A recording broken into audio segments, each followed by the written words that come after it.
Today, we're going to be talking about how to transition online and some tips that you can use when having virtual meetings and events for your organization. My name is Amandeep. I'm the Leadership Graduate Assistant with Student Involvement and Leadership, and I will be talking you through some tips and tricks on how to successfully transition online.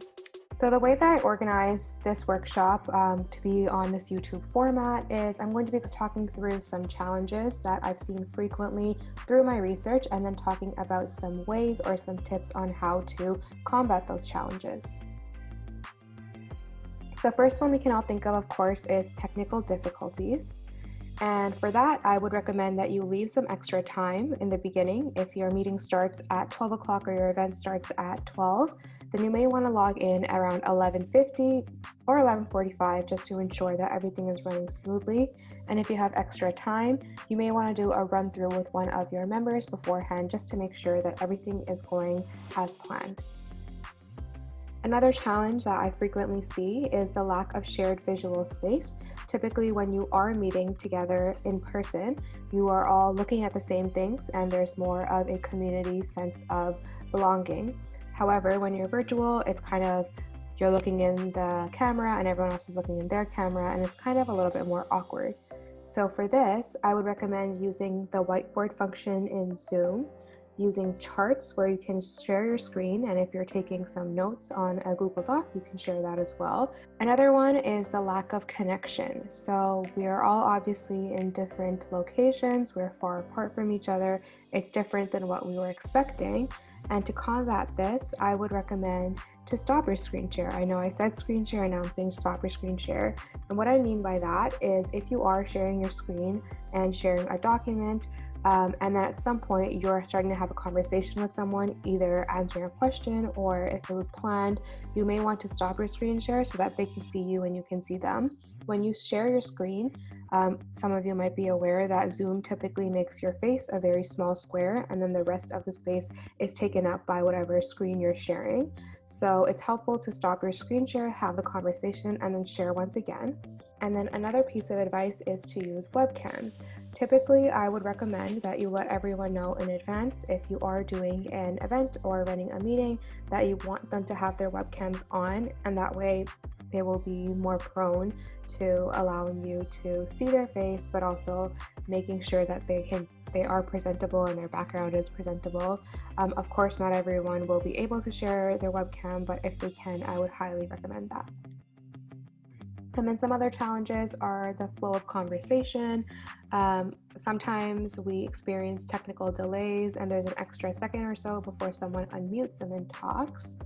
And for that, I would say you can try restricting conversations. So what I mean by that is if you are doing a workshop like I am, or if you are doing a meeting or an event, you may want to talk through the instructions and then say, after I explain A, B, and C, I'll stop and ask if anyone has any questions.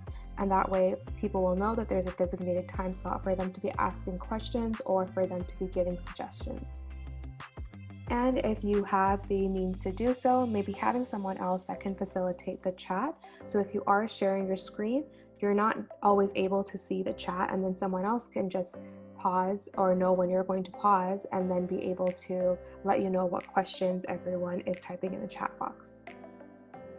Another one, of course, we've all probably experienced by now is Zoom fatigue or just screen fatigue, and allowing for regular breaks, either having a designated time slot for a break if your session is going for a long time, or just allowing people the flexibility of saying if you need to turn your camera off and take a break for a second, that's completely okay.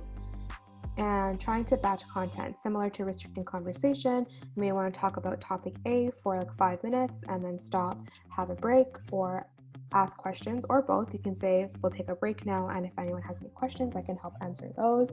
And that way people know that they have a break to look forward to. And one of the biggest challenges that we see is with engagement.